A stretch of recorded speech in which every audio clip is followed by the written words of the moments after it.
लोग सोचते हैं कि अरे ये तो बी.कॉम कर लिया, मतलब इजी कोर्स है। क्या है ऐसा बी.कॉम करना इजी कोर्स है? कैसे हम लोग इसको याद करें, इतनी बड़ी स्ट्रक्चर, फिर उसमें एसएआर, फिर उसमें हम लोग फिर आते हैं फार्माकोलॉजी में, जो सब पूरी एक एक रिसेप्टर से लेके बायोमोलिक्यूल से लेके कैसे एक्टिंग दिखाती है ड्रग, कैसे मेटाबॉलिज्म होता है। तो सर इजी तो नहीं बोल सकते, हाँ ये बोल सकते हैं मजेदार सब्जेक्ट है, मजेदार प्रोफेशन है। इंटर्नशिप के साथ ये सर कि आपके अटेंडेंस को लेकर या कॉलेज में थोड़ा सा आपकी जो प्रेजेंस है वो हल्का कम हो सकता है, लेकिन आप इंटर्नशिप करके बहुत ही ज़्यादा प्रैक्टिकल नॉलेज ले सकते हैं। ये मुझे अच्छा लगता है। जो आसानी से मिले वो क्या चीज है? बिल्कुल सर, ठीक है ना, मिले जो कठिनाई से मिले। Hello and welcome to PW BCom classes. बच्चों, स्वागत है आपका इस खास सेशन में। इस खास सेशन में जुड़ने वाले हैं हमारे साथ हमारे प्यारे गजेंद्र सर। गजेंद्र सर, सबसे पहले तो आपका स्वागत है। Thank you so much sir. तो गजेंद्र सर, इस जो आज के जो हमारा टॉपिक है, आज का जो चर्चा का विषय है, इस पर हम जो बात करने वाले हैं वो बड़ा ही इंटरेस्टिंग टॉपिक है, जिस पर आज आपको भी मजा आने वाला है, मुझे भी मजा आने वाला है और हर उस बच्चे को मजा आने वाला है जो कि बी.कॉम कर रहा है या कर चुका है। तो यहाँ पर आज का जो सेशन होने वाला है वो untold truth about B Com life. जी हाँ, सही सुना आपने कि जो चीजें हम जो पढ़ते हैं वो तो अच्छी बात है, लेकिन इसके इतर भी कुछ और चीजें भी होती हैं, उन पर आज हम लोग चर्चा करेंगे, उन पर हम लोग बात करेंगे। तो गजेंद्र सर, सबसे पहले आप थोड़ा सा ये बताइए कि जब हम जैसे बी.कॉम में एंटर होते हैं तो सबसे पहला शौक क्या लगता है, कि किस नजरिए से आप एक अगर स्टूडेंट के नजरिए से देखें कि क्या सबसे बड़ा शौक लगता है बच्चे को? पहले तो सर जैसे कि हम लोग बी फार्मा के लिए एलिजिबल होते हैं 12th के बाद। हम लोग क्या है जस्ट 12 पास आउट होते हैं और जैसी क्लास में जाएं तो सब्जेक्ट पहले दिक्कत की पहले सीनियर मिल जाते हैं कि आपको 38 सब्जेक्ट या 40 सब्जेक्ट के आसपास पढ़ना है आपको। उसके साथ साथ बुक देख करके कि यार ऐसे ऐसे रेफरेंस बुक हैं जो हम लोग कैसे पढ़ेंगे। और मजे बात सर उसमें आता है ना कि आपको 3 महीने 6 महीने के अंदर आपका सेमेस्टर होने वाले हैं, उसमें आपके सेशनल भी होंगे, 2 सेशनल भी होंगे, तो ये पहले शौक लगता है। दूसरी चीज सर क्या है कि सब्जेक्ट थोड़ा डिफरेंस हो जाता है, जो हम लोग 12th तक पढ़े हैं उससे हल्का सा चेंज होता है। जैसे सुटिक्स आ गया, कुछ कुछ सब्जेक्ट होते हैं एचएपी तो है, उसके बाद सुटिक्स आ गए, इनऑर्गेनिक आ गए, कुछ एनालिसिस वाले टर्म आ गए जो पहली बार देखता है। इधर शौक लगता है सर पहली बार, तो यही हम लोगों को। और एक सबसे बड़ा चीज वो सर, मीडियम तो बड़ा हॉरिबल रहता है। हाँ, बिल्कुल। कि मीडियम जब हिंदी, ज्यादातर बच्चे हिंदी भाषी रहते हैं तो थोड़ा सा इंग्लिश से कमजोर रहते हैं, तंग रहते हैं इंग्लिश में। तो जब जैसे ही बी.कॉम में आते हैं, सबसे पहले तो इंग्लिश मीडियम का कोर्स है तो बच्चा घबराता है, बोला कि कैसे पास होंगे, इंग्लिश में लौटते गिरते तो बड़ी मुश्किल में पास हो। अब यहाँ तो पूरा कोर्स है इंग्लिश का है। और एक और चीज थी सबसे बड़ी, जो हमारे लिए एक बड़ा डर था, मैंने भी बी.कॉम किया है, हमारे समय मैथमेटिक्स था एक सब्जेक्ट। अभी तो हालांकि वो आपका यूनिवर्सिटी वाला हो गया है कि मतलब उसमें पास होना कंपलसरी, ऐसा कुछ है नहीं है। हमारे समय पास होना कंपलसरी था और उसी में सबसे ज्यादा बैक आती थी बच्चों की। तो ये बड़ा ही डरावना कह सकते हैं कि हमारे लिए शॉकिंग था वो। और सर मजे की बात ये है कि जो बच्चा 12th में बायो से हो उसके लिए तो हालत ही खराब है मतलब। जैसे कि मैं भी था, इससे गुजरा हूँ। चलिए सर, मैं भी अपने कुछ जो है ना ये वो बताऊंगा इसमें, क्योंकि मैं भी बी.कॉम स्टूडेंट रहा हूँ। चलिए सर, आगे बात करते हैं कि लोग सोचते हैं कि अरे ये तो बी.कॉम कर लिया, मतलब इजी कोर्स है। क्या है ऐसा बी.कॉम करना इजी कोर्स है? हाँ सर, उसके लिए ये जो किया नहीं है, वरना जो इंसान अपना बी फार्मा करने के लिए आया है, पहले सर एक ऐसा सब्जेक्ट या ऐसा प्रोफेशन है ना जहाँ पर हम लोग किसी भी मेडिसिन का 0 से लेकर पूरा 100 तक देखना पड़ता है। तो एग्जाम्पल पहले हम लोग सीखेंगे एपीआई क्या होते हैं, फिर कैसे एक्सपीरियंट हैं, फिर किस तरह से फॉर्मुलेशन हो रहा है, फिर कितने डिफरेंट टाइप फॉर्मुलेशन है, फिर इससे बचने के बाद हम लोग क्या जाती है सबसे बड़ा एकदम राक्षस रूपी मेडिसिनल केमिस्ट्री। कैसे हम लोग इसको याद करें, इतनी बड़ी स्ट्रक्चर, फिर उसमें एसएआर, फिर उसमें हम लोग फिर आते हैं फार्माकोलॉजी में, जो सब पूरी एक एक रिसेप्टर से लेके बायोमोलिक्यूल से लेके कैसे एक्टिंग दिखाती है ड्रग, कैसे मेटाबॉलिज्म होता है, किस तरह से एक्सक्रीशन हो रहा है, फिर ये टाइम कैसे चलती है, फिर कौन सा ड्रग सेफ है, कौन सा डोज कितना है सर। तो सर इजी तो नहीं बोल सकते, हाँ ये बोल सकते हैं मजेदार सब्जेक्ट है, मजेदार प्रोफेशन है, पर इजी तो नहीं है सर। इजी नहीं कह सकते, मतलब जो नहीं करता उसके लिए तो सब कुछ इजी है। नो स्टडी नो कंफ्यूजन वाली स्थिति है। चलिए सर, अच्छा सर, एक चीज है कि क्योंकि यहाँ पर मतलब सेमेस्टर एग्जाम है तो इनके सिलेबस तो रहते ही रहते हैं, सभी के सेमेस्टर्स के हिसाब से डिवाइड है पूरे करिकुलम। तो क्या सिलेबस बहुत ज्यादा वास्ट होता है, टफ होता है, या फिर हाइप बना के रखा है, सिंपल होता है, कैसा क्या सोचते हैं इस चीज पर? वास्ट तो नहीं बोल सकता, हाइप भी नहीं बोल सकता, सिंपल भी तो नहीं, बट ये है सर किससे कि हम लोग जैसे बी फार्मेसी में तो 4 ईयर को हम लोग अपना डिवाइड कर दिए सेमेस्टर वाइज कि आप 1 ईयर में 2 सेमेस्टर दोगे। तो हम लोग एक टारगेट होता है एग्जाम्पल कि आपको 4 सब्जेक्ट या 5 सब्जेक्ट 6 सब्जेक्ट जो भी अपने सेमेस्टर वाइज हैं, आपको उस सेमेस्टर को उस दिए गए टाइम पीरियड में खत्म करने पड़ते हैं, जिसमें अपना हमने सेशनल भी देना है, फिर सेशनल देना है, फिर अपना पीयूटी भी है, उसके बाद फिर एग्जाम भी देना है। तो इसको वास्ट भी नहीं बोल सकते, हाँ बट इतना है थोड़ा कठिन है, तो हार्ड है, थोड़ा बहुत इतना भी नहीं बहुत ही ज़्यादा वास्ट दे दिया है, बहुत ही ज़्यादा सिंपल है, नहीं, ये मीडियम में बोल सकते हैं सर, नहीं बहुत ज़्यादा ईजी है, ना बहुत ही ज़्यादा वास्ट है। इसको अगर हम लोग टाइम रहते अगर कंसिस्टेंसी के साथ, डेली रूटीन के साथ अगर हम लोग कर रहे हैं, तो आराम से क्लियर हो सकता है, आराम से कवर हो सकता है। जो आसानी से मिले वो क्या चीज़ है? बिल्कुल सर। ठीक है ना? मिले जो कठिनाई से मिले। बिल्कुल। चलिए, तो यही वो चीज़ है खास बीफॉर्म की, मतलब कठिन भी नहीं है, सिंपल भी नहीं है।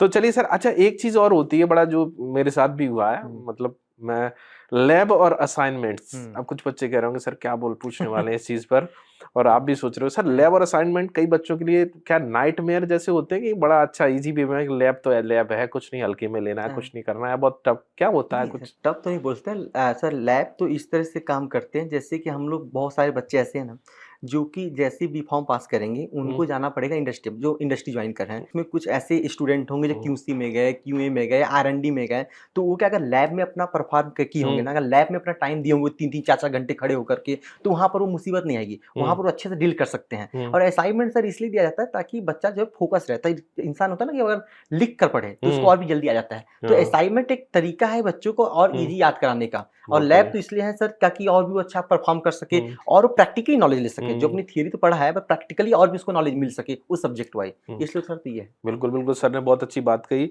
और ये मैं आपको बताना चाहूँगा, मैं अपने लिए भी बताना चाहूँगा, जब मैं बीफॉर्म कर रहा था उस समय हम लोग लैब पर विशेष ध्यान देते थे, क्योंकि यहाँ पर हमारा जो साइंस है, जो पूरा लर्निंग का साइंस है, प्रैक्टिकल साइंस है, तो हम लैब में जितना ज़्यादा एक्सपेरिमेंट्स करेंगे, अच्छे से एक्सपेरिमेंट करेंगे, उतना ज़्यादा आगे आगे आपको हेल्प मिलेगी, क्योंकि करके देख सुनी हुई बातों पर विश्वास करने की बजाय आप खुद करके देखिए, तो आपको ज़्यादा सही से समझ आएगी बिल्कुल चीज़ें, सर, उसकी बिल्कुल। कठिनाइयाँ समझ में आएँगी कि टैबलेट बनाने में क्या प्रॉब्लम आ रही है, कैप्सूल की फिलिंग में क्या प्रॉब्लम आ रही है, एम्पूल को कैसे सील करना है, ऑइंटमेंट ट्यूब को कैसे फिल करना है। किताब में लिखा है कि ऐसे-ऐसे करना है, नहीं, करना कैसे है वो आप प्रैक्टिकल ग्राउंड पर जाकर देखेंगे तभी हो पाएगा। बिल्कुल सर। चलिए, बहुत अच्छी चीज़ बताई सर आपने। अच्छा सर, अटेंडेंस और इंटरनल मार्क्स का कोई प्रेशर होता है कि नहीं, कि ये कुछ बच्चों के लिए कुछ? हाँ सर, ये एक तो हम इसको ना अटेंडेंस और हुँ, जो मार्क्स इंटरनल मार्क्स हैं, मैं इसको 2 टाइप के स्टूडेंट में डिवाइड करना चाहूँगा। हुँ, कुछ ऐसे बच्चे हैं जो डेली क्लास हैं, जैसे हुँ, एग्ज़ाम्पल बहुत ही हैं, कुछ वैसे बच्चे होते हैं सर कैसे भी बस 75% अटेंडेंस दे दूँ, हुँ, तो उनके लिए डर है कि 75% अटेंडेंस नहीं हुआ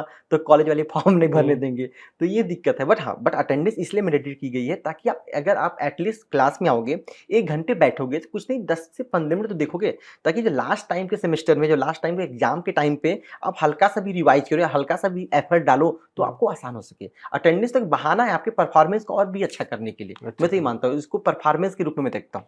हुँ, इंटरनल मार्क्स का कुछ है सर सर? इंटरनल मार्क्स तो सर ये है कि अगर आप अच्छा परफॉर्म करोगे, सिंपल सी बात, अगर आप डेली आ रहे हो, अच्छे से असाइनमेंट पूरे कर रहे हो, अच्छे से सेशनल एग्ज़ाम दे रहे हो, तो इंटरनल मार्क्स कुछ है ही नहीं, क्योंकि आप जैसे मार्क्स पाओगे ऐसे आपको मिल जाएँगे। कोई हुँ, टेंशन ही नहीं है इसमें तो।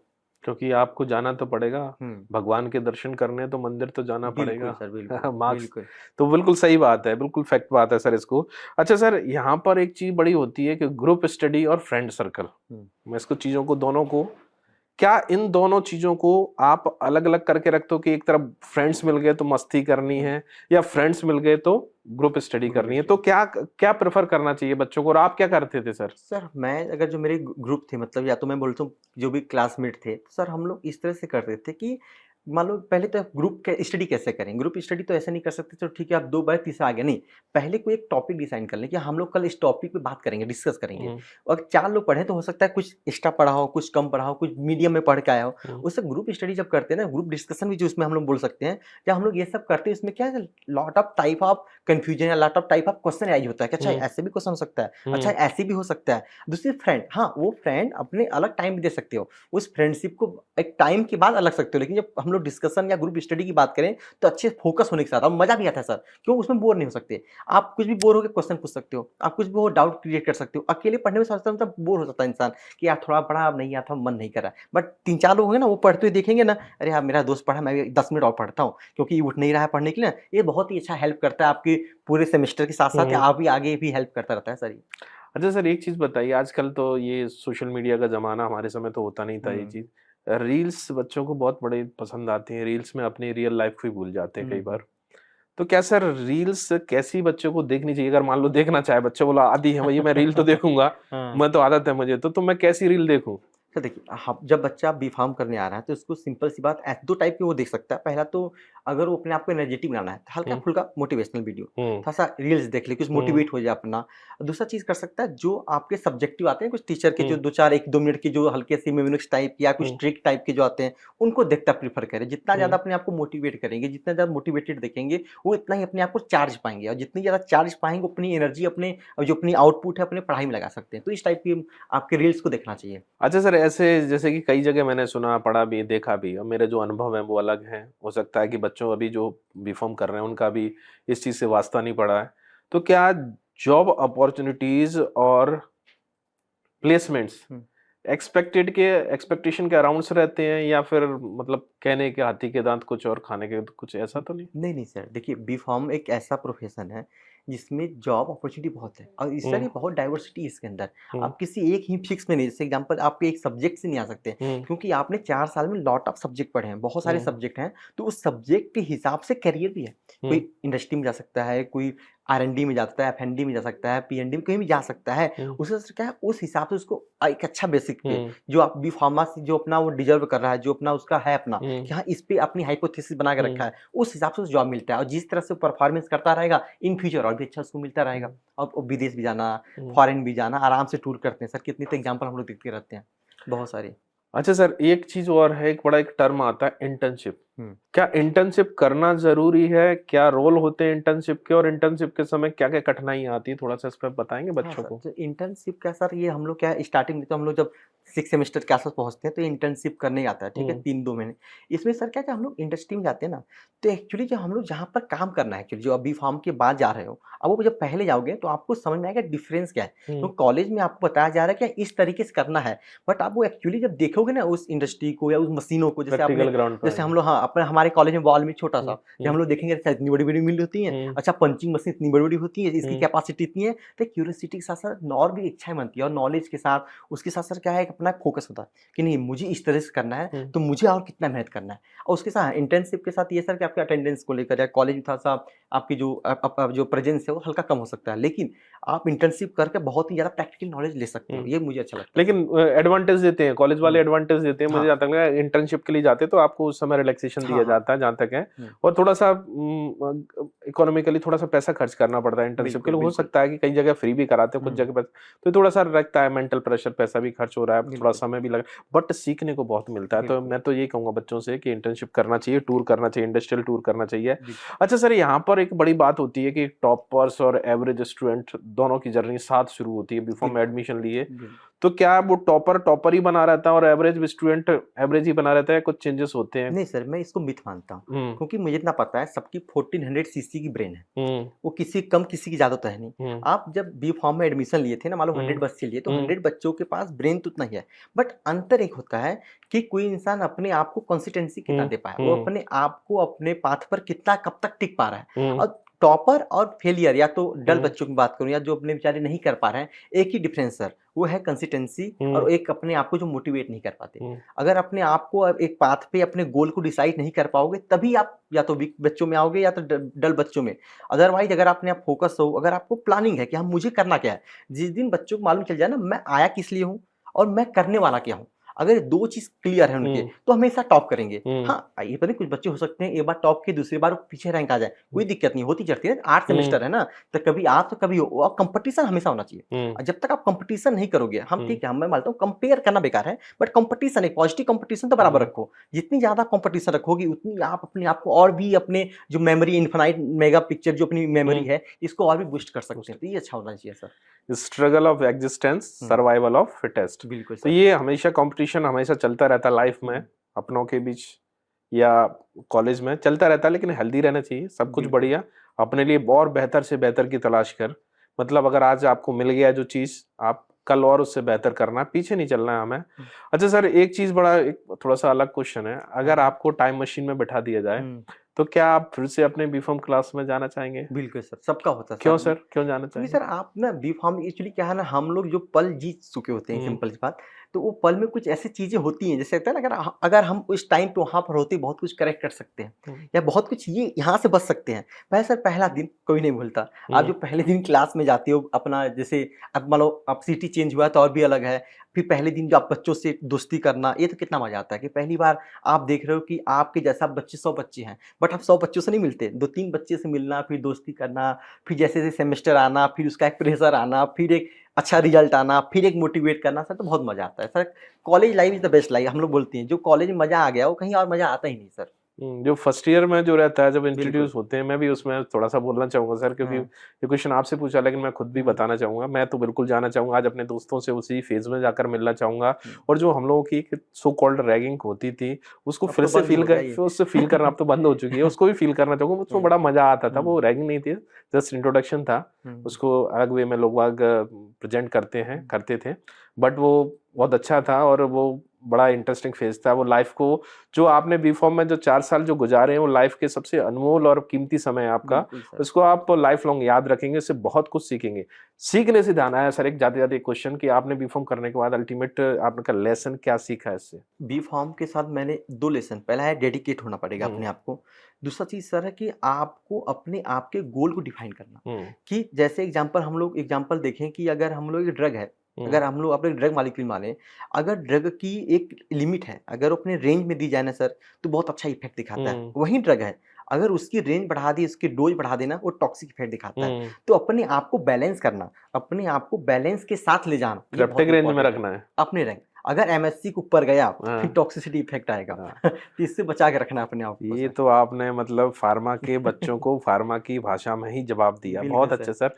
बहुत अच्छा लगा सर आपसे बात करके थैंक यू और सर। डेफ़िनेट सी बात है, इस सेशन के बाद आप लोगों को मज़ा आने वाला अपनी इस जर्नी में। जो बच्चे बी.कॉम कर रहे हैं या बी.कॉम करने का सोच रहे हैं, बी.कॉम कर चुके हैं, बी.कॉम कर चुके हैं, वो ज़रूर याद करेंगे अपने इस समय को और जो कर रहे हैं वो तो एन्जॉय कर ही रहे होंगे। हुँ। लेकिन एन्जॉय के साथ-साथ में आपको डेडिकेशन भी रखना पड़ेगा, अपनी पढ़ाई पर फ़ोकस करना पड़ेगा, क्योंकि ये 4 साल में जो आप सीखेंगे, उसी से आगे जाकर आप कुछ प्राप्त कर सकेंगे। तो बच्चों, मिलते हैं हम लोग नेक्स्ट सेशन में कुछ इस तरह के इन्फॉर्मेटिव वीडियोज़ के साथ, कुछ इस तरह की टॉक के साथ। तो तब तक अपना बहुत ध्यान रखिए और लेकिन पढ़ाई भी करते रहिए, क्योंकि पढ़ाई करेंगे तभी आपको कुछ मिल मिलेगा। पाएगा। Thank you so much. Okay, take thank you. Care. जय हिंद, जय भारत, नमस्कार।